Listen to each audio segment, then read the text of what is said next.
देशवासियों के आंखों में धूल झोंकने का काम वहाँ पर कर रहे हैं। इस बार भी उनकी जो विदेश दौरा था, ये बताया गया कि वो नॉर्वे जाएंगे, हॉलैंड जाएंगे, लेकिन ये अंग्रेजी में जिसको कहते हैं कि स्मोक स्क्रीन, ये दो देशों का दौरा एक स्मोक स्क्रीन था। असली डेस्टिनेशन जो है वो असली डेस्टिनेशन इटली था और वो इटली गए। आज जो गैस की समस्या है, डीजल पेट्रोल की समस्या है, किसानों के लिए सल्फर और खाद की जो समस्या है, ये समस्या मोदी जी, नरेंद्र मोदी के नीतियों की वजह है, ऐसा मैं आरोप कर रहा हूँ।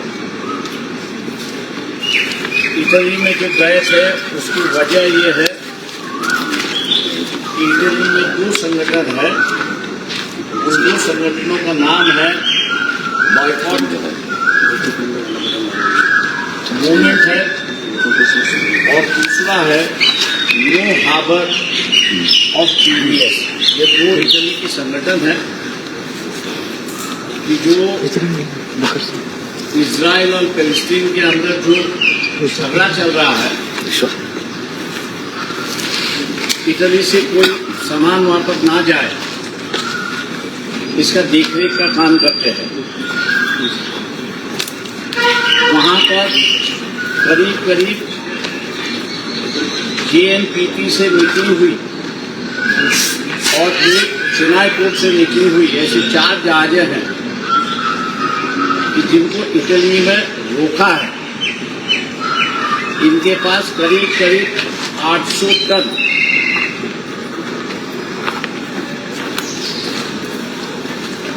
मिलिट्री ग्रेडेड स्टील इनमें है और ये स्टील जो है वो इजराइल को जा रहा है।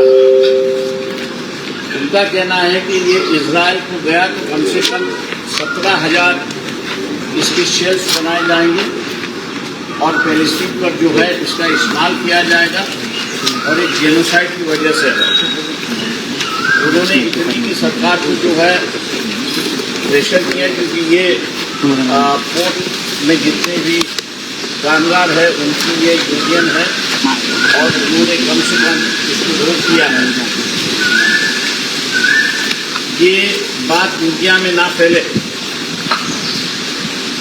कि भारत जो है वो इजराइल को मिलिट्री ग्रेडेड स्टील, औरंगाबाद की एक फैक्ट्री है जिसका नाम मित्तल स्टील है।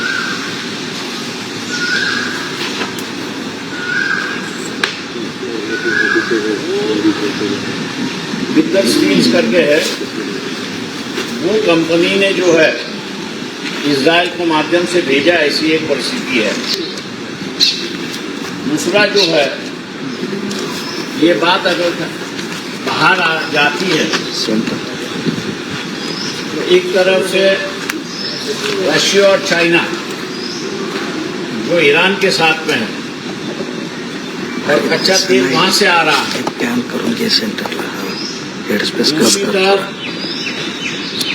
ईरान को ये जैसे ये पता चला भारत जो है वो इजराइल को मिलिट्री ग्रेडेड स्टील प्रोवाइड कर रहा है, तो उन्होंने भी तेल और गैस भेजना उन्होंने कम कर दिया। ऐसी एक परिस्थिति है।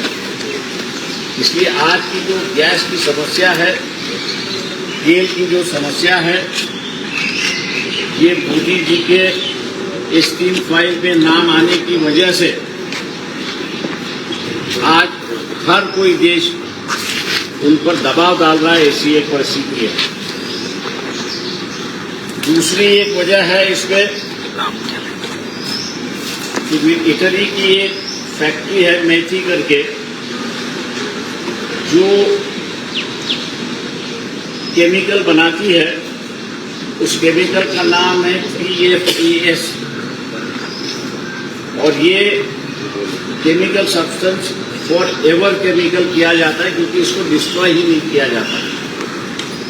इटली की गवर्नमेंट ने इनको बैन कर दिया क्योंकि इनके जो वर्कर है, इनके वर्कर के अंदर कम से कम 91,000 मिलीग्राम ये सब्सटेंस पाया गया है। हालांकि ये सब्सटेंस सिर्फ 0.8 नैनो मिलीग्राम होना चाहिए, ऐसी एक परिस्थिति है।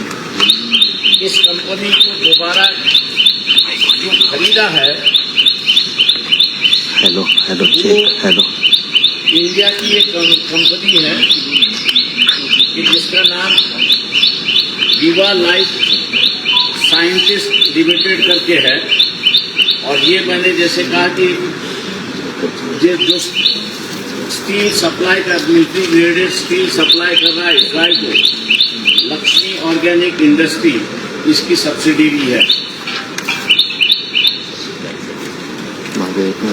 भारत को दोनों तरफ से कि नॉन सप्लाई करने की वजह से अमेरिका और उनके जो ग्रुप है वो बातचीत कर रहे हैं और दूसरी तरफ चाइना और रशिया चेक एमबीएस हो रहा है कब हम जिसको सपोर्ट कर रहे हैं उसके विरोध में आप स्टील सप्लाई कर रहे हो, इसकी वजह से वहां से भी गैस और तेल आना कम हो गया। ऐसी एक परिस्थिति है। ये कोई वॉर की वजह से भारत के अंदर परिस्थिति खराब हुई है ऐसा मैं नहीं मानता हूँ, लेकिन नरेंद्र मोदी ये की जो नीति है और उनकी जो छवि बनी हुई है, मैं दोबारा बीजेपी वालों से पूछना चाहता हूँ कि क्या आप ये कबूल करेंगे कि प्राइम मिनिस्टर कहीं न कहीं तो भी अड़चन में आ चुके हैं और इन पर दबाव डालकर जो भारत करना नहीं चाहता है, क्योंकि हम लोग की फॉरेन पॉलिसी है कि पैलेस्टाइन और इजराइल के साथ संबंध हो, लेकिन दोनों आपस में साथ साथ रहे, ये हम लोग की फॉरेन नीति रही है। आज उससे हम लोग अलग हटकर इजराइल को पूरी तरह से मदद कर रहे हैं और उसका नतीजा जो है भारत भुगत रहा है, ऐसी एक परिस्थिति है। दूसरी बात यह है कि ये जो कंपनी है, इस कंपनी के जितने भी मालिक है इटली में, ये सब जेल में है क्योंकि दिस इज पॉइजनस गैस है।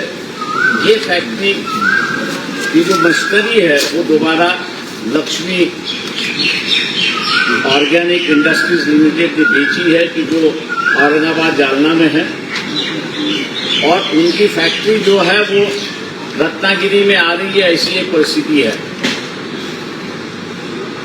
और अपने यहाँ ये पीएससी के लिए कोई कानून नहीं है,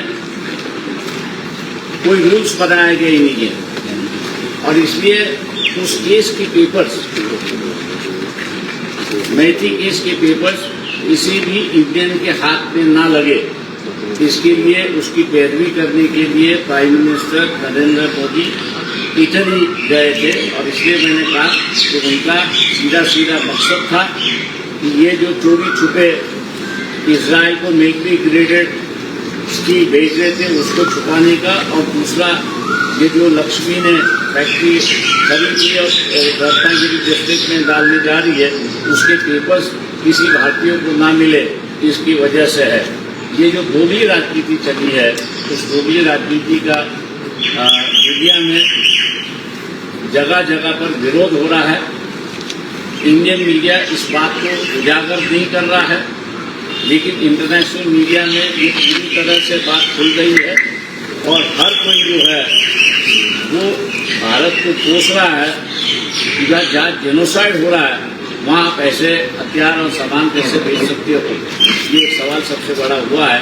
और उसी की वजह से गैस और तेल की कमी भारत में दिखाई देती है। आम जनता से मेरा ऐलान है कि आपने सवाल करना शुरुआत करना चाहिए। भारतीय जनता पक्ष के जितने भी पदाधिकारी हैं उनसे और नरेंद्र मोदी से भी आपने सोशल मीडिया के माध्यम से सवाल पूछना चाहिए कि ये जो बात हमने बताई ये सही है गलत है, और वजह क्या है कि आपने देश की फॉरेन पॉलिसी क्यों बदली है कि जिसका नतीजा आज भारतीय हो गए ऐसी एक परिस्थिति है। मैं उम्मीद करता हूँ कि लोग भारतीय जनता पक्ष से सवाल करना शुरुआत करेंगे और धर्म की राजनीति का जो चोला पहना हुआ है उसके नीचे क्या चल रहा है एक बात की उजागर मैंने आपके सामने की। इटली जाने का मकसद क्या था? मैंने जैसे कहा कि इटली जाने का उनका मकसद था कि 4 शिप्स जो भारत से मेडिटेरियन से हायर किए थे वो इटली की गवर्नमेंट ने पकड़े हुए हैं और इटली की गवर्नमेंट का सीधा पॉलिसी है कि हमारे यहाँ से कोई भी माल इजराइल को जाएगा नहीं क्योंकि वो जेनोसाइड कर रहे हैं और इसलिए उन्होंने माल रोका है। अब भारत को ये डर है कि अगर इस बात को अगर दुनिया के सामने आ गई तो देश की चीटू तो होगी लेकिन सरकार से पूछना भी शुरुआत होगा। इसलिए इस बात को छुपाने के लिए वो विनती करने के लिए इटली के प्राइम मिनिस्टर के पास दूसरा उस कंपनी का अधिकारियों को जेल में भेजा है उसके पेपर्स किसी भारतीय को ना मिले। ये 2 चीज़ों के लिए उनका इटली दौरा असली था। ये नॉर्वे और हॉलैंड जो है वो स्पोर्ट्स स्क्रीन था। लेकिन उन्होंने मेलोडी चॉकलेट भी वो मेलोडी के दिया। उसके बाद पीएम सोशल मीडिया पर ट्रोल होने लगे। उन्होंने जाके हंसते हंसते हुए मेलोडी को मेलोडी चॉकलेट भी दिया। ये उनकी मेलोडी मांगने का जो ये था कि ये जो मैंने गलत किया उसको तुम छुपाओ, ये उनकी मेलोडी चॉकलेट थी। मराठी सर हेच मराठीमध्ये सांगा की पंतप्रधानांचा जो इटली दौरा आपल्याला पाहायला मिळाला त्याचं कारण काय होतं? इटलीमध्ये 2 संघटना आहेत मोठमोठी काम करतात। त्यांचं नाव जे आहे ते बॉयकॉट डिसइन्व्हेस्ट अँड सप्लाय असं त्यांचं सर्व नाव BDS मध्ये म्हणतात। इम्प्लिमेंट आहे आणि दुसरी जी आहे ती no harbour for genocide NHD। या दोन्हीची संघटना पॅलेस्टाईनमध्ये हल्ले चाललेले आहेत ते इस्रायलकडून चाललेले आहेत आणि म्हणून इस्रायलला कुठलाही हत्या किंवा मिलिटरी ग्रेडेड मटेरियल हे जाऊ नये याचं असणारं ते त्या ठिकाणी लक्ष देतात। या 2 संघटनेच्या लक्षात आलंय की भारत प्रचंड मोठ्या प्रमाणात इस्रायलला मिलिटरी ग्रेडेड स्टील हे सप्लाय करत आहे। त्यांनी त्यांच्या रिपोर्टमध्ये सप्लाय करणारी कंपनी जी आहे ती Lakshmi organic industries limited Maharashtra Aurangabad Jalna असं त्यांनी त्याचं नमूद केलेलं आहे। या कंपनीच्या माध्यमातून 4 शिपमेंट्स केलेले आहेत ज्या इटलीमध्ये पकडण्यात आलेल्या आहेत आणि इटलीचे गव्हर्नमेंट हे सोडत नाहीत अशी असणारी परिस्थिती आहे। आंतरराष्ट्रीय दृष्टीने हे भारताला अत्यंत घातक आहे। पंतप्रधानांनी चुकीचं केलेलं आहे ती लपवण्यासाठी त्यांनी एक स्पोर्ट स्क्रीन तयार केला की मी हॉलंडला चाललोय, नॉर्वेला चाललोय आणि येता मी इटलीला जाणार असं त्यांनी जो स्पोर्ट स्क्रीन केला त्याचा खरा अर्थ त्याला इटलीला जायचं होतं। 2 मुद्दे होते। एक असं म्हणाले की ह्या ज्या बोटी पकडण्यात आलेल्या आहेत ज्या बोटी सोडवण्यात याची त्यांची असणारी मागणी आहे आणि दुसरं जे आहे ते याच लक्ष्मीच्या एका सबसिडरी कंपनीने फॉर एव्हर केमिकल नावाचं असणारं केमिकल तयार केलं। त्याची फॅक्टरी त्यांनी इटलीमध्ये उभी केली आणि ही उभी केल्यानंतर इटलीमध्ये त्या सगळ्या मालकांना असणारं जेल झालेली आहे। हीच फॅक्टरी लक्ष्मी इंडस्ट्रीजने विकत घेऊन रत्नागिरीमध्ये उभं करण्यात अशी परिस्थिती आहे। त्याचे कोर्टाचे केस पेपर्स मिळू नये ही विनंती असताना आपले प्राईम मिनिस्टर इटलीच्या प्राईम मिनिस्टरला करत होते अशी असणारी परिस्थिती आहे. त्याच्यामुळे एका दृष्टीने असताना ज्याला म्हणता येईल की भीक मागू कार्यक्रम असा असताना पंतप्रधानांचा हा दौरा होता की ज्या मुली आहेत त्याची तुम्ही माहिती रिलीज करू नका. आणि दुसरं ही जी फॅक्टरी विकत घेतलेली आहे याचं ज्या इटलीच्या कोर्टामध्ये केस चालली आणि त्यांना असणारं जन्मठेप झालेला आहे त्यांचे कुठलेही पेपर्स मिळवू नये अशी असणारी परिस्थिती आहे. हा दौरा भारताच्या हिताचा आहे असं मी त्या ठिकाणी मानत नाही. परंतु जगामध्ये या दोन ऑर्गनायझेशन ही बातमी पसरलेली आहे. फक्त भारतातल्या वर्तमानपत्रामध्ये ह्या बातम्या आलेल्या नाहीत. दुःखाने आणि खेदाने त्या ठिकाणी म्हणावं लागतंय. इंटरनॅशनल सगळ्या याच्यावरती आहे. भारताला आता असणारं जे क्रूड ऑइल यायला पाहिजे होतं त्याच्याच बरोबर असणारं LNG यायला पाहिजे होती. वॉर चालू असताना व्यवस्थित येत होतं पण वॉर संपता तुटवडा आपल्याला असताना भारतामध्ये दिसायला लागलाय. याचं कारण की नरेंद्र मोदीच त्याला जबाबदार आहेत हे आपण लक्षात घ्या. इस्टील फाईलमध्ये नाव आल्यानंतर ते विचित्र वागायला लागले अशी परिस्थिती आहे.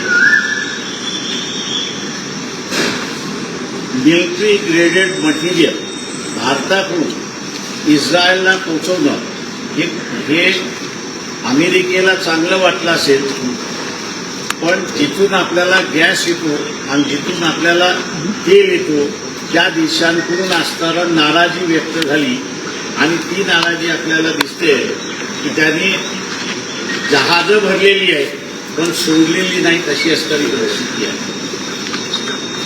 फर्टिलायझर सुद्धा भरलेलं आहे, सल्फर सुद्धा भरलेलं आहे पण ते जहाजं सोडत नाही अशी असणारी परिस्थिती आहे. इथल्या सरकारला माहिती आहे की भारतीय जनता ही पॅलेस्टाईन आणि इराण बरोबर आहे. सरकार फक्त असणारं इस्रायल बरोबर आहे अशी असणारी परिस्थिती आहे. त्याच्यामुळे असणारं लोकांनी भारतीय जनता पक्षाच्या कार्यकर्त्याला, नेत्याला, आमदाराला, मंत्र्याला विचारायला सुरुवात केली होती की बा आपण दोन्हीही देश सामंजस्याने राहिलं पाहिजे. जी भूमिका आपण घेतली होती आपण पॅलेस्टाईनच्या बाजूने उभं राहिलो होतो. अचानकपणे असणारं परदेशी धोरण बदलून आपण पूर्णपणे इस्रायलच्या बाजूने झुकलेलो आहोत. हे का झुकलो याचा असणारा खुलासा हा मागितला पाहिजे. धार्मिक दृष्टिकोनातून असणारा भारतीय जनता पक्ष सगळा प्रचार करत असतो तो बाजूला ठेवून आपण असणारा हा धरण्या मागण्याचा प्रश्न जो आलेला आहे तो मला वाटतं महत्वाचा आहे. का रशिया सुद्धा असेल आपल्याला असणारं मदत करायला तयार नाही आहे. चीन याचं सुद्धा असणारं प्रेशर टाकायला भारतावर सुरुवात करायला लागलेली आहे किंवा चारही बाजूने आपण असणाऱ्या घेरला जातो अशी परिस्थिती आहे. तेव्हा हे धोरण का बदललं आणि चोरी छुटे तुम्ही असणाऱ्या इस्रायलला मिलिटरी ग्रेडेड स्टील का प्रोव्हाइड करता हा विचारलं पाहिजे असं माझं सर्व भारतीयांना आव्हान आहे. राजकीय पक्ष इथे असणारे सुद्धा विचारतील असं मी अपेक्षा त्या ठिकाणी करतो. दुर्दैवाने आणि खेदाने मला म्हणावं लागतं जे काम इथल्या विरोधी पक्ष नेत्याचं असलं पाहिजे ते दुर्दैवाने विरोधी पक्ष नेता हा ते करतच नाही आहे.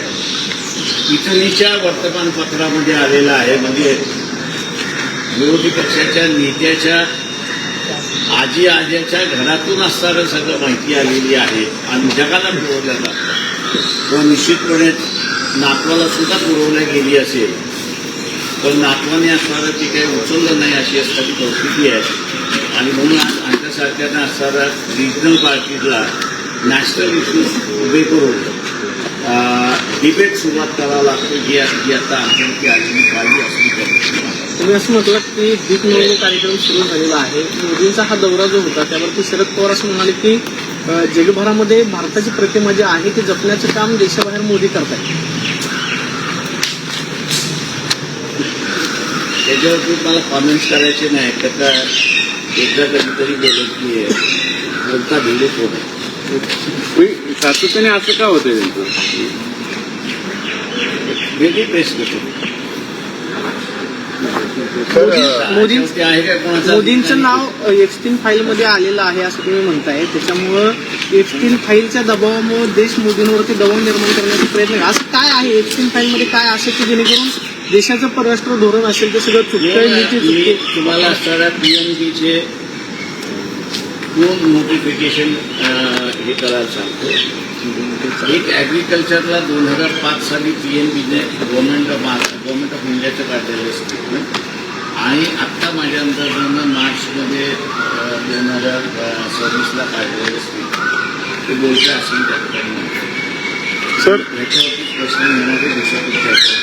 सर तुम्ही म्हणताय पेट्रोल गॅस सगळ्या जी परिस्थिती निर्माण झाली देशात तुम्ही कसं पाहता पुढं काय होईल मग असं पॅनिक सिच्युएशन? मोदी साहेब म्हणतात की पेट्रोल कमी वापरा, सोनं घेऊ नका. आपण मे मध्ये आहोत. माझी मार्च महिन्याची प्रेस कॉन्फरन्स जर कोणी काढली मुंबईची तर त्या ह्याच्यामध्ये मी ह्या सगळ्या गोष्टी पिकासवर नमूद केलं होतं. आता असताना मोदी म्हणतात की प्रिपेअर या सगळ्या ह्याच्यामध्ये माझं म्हणणं असं आहे की गॅस आणि पेट्रोल आणि डिझेल आणि याचा भाव आकाशाला भेटणार आहे अशी परिस्थिती आहे. आणि सगळं एकाच व्यक्तीचं काम आहे असं मी त्या ठिकाणी म्हणतो आणि ते म्हणजे नरेंद्र मोदी. कॅबिनेट ही त्यांच्याबरोबर नाही अशी असणारी परिस्थिती आहे. पण कुणीच बोलायला तयार नाही अशी परिस्थिती. डॉलरच्या तुलनेत पेट्रोल डिझेल तर ठीक आहे, ती डिपेंडन्सी आपली दुसऱ्या देशाने ते हे पण म्हणतात सोनं पण विकत घेतात. त्याचे काय कारण असेल?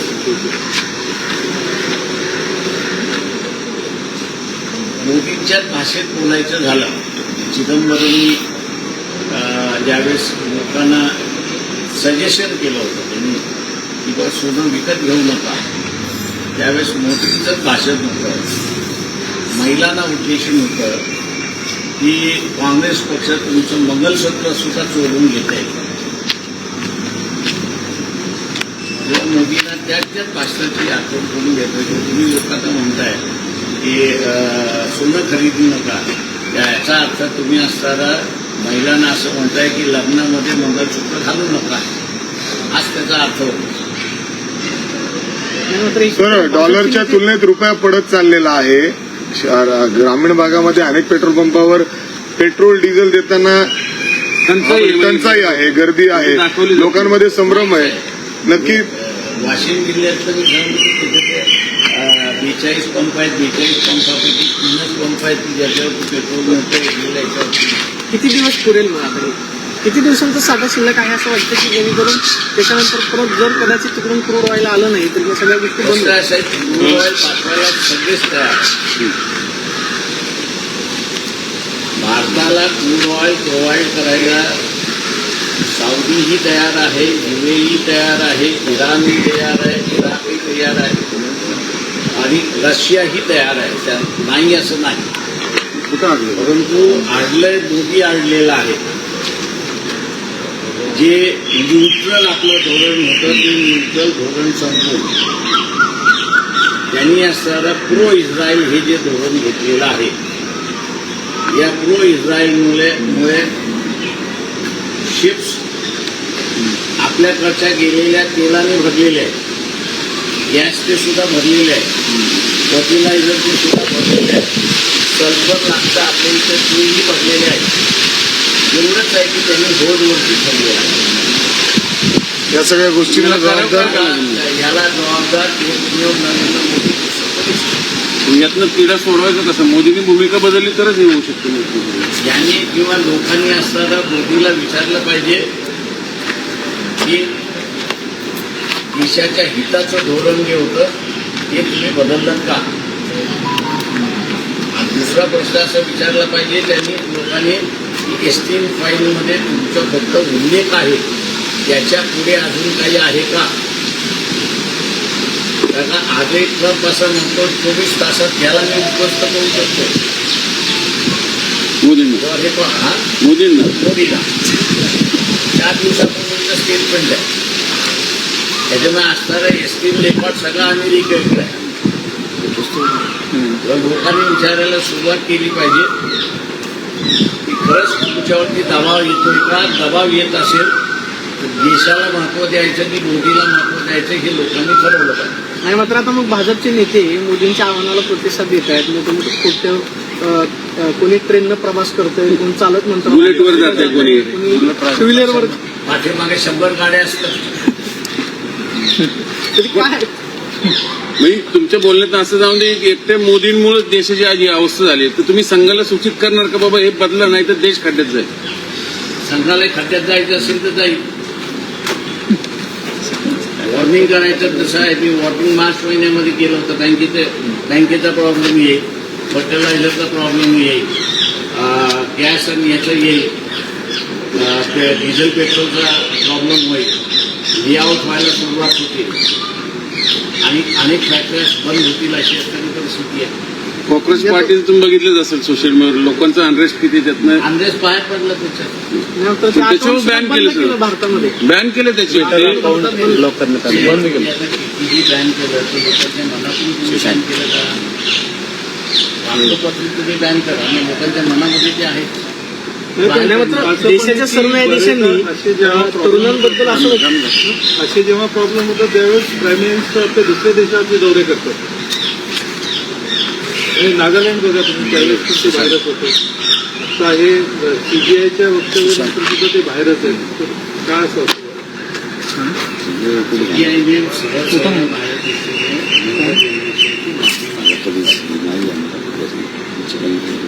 एवढेच गट्स असले पाहिजे.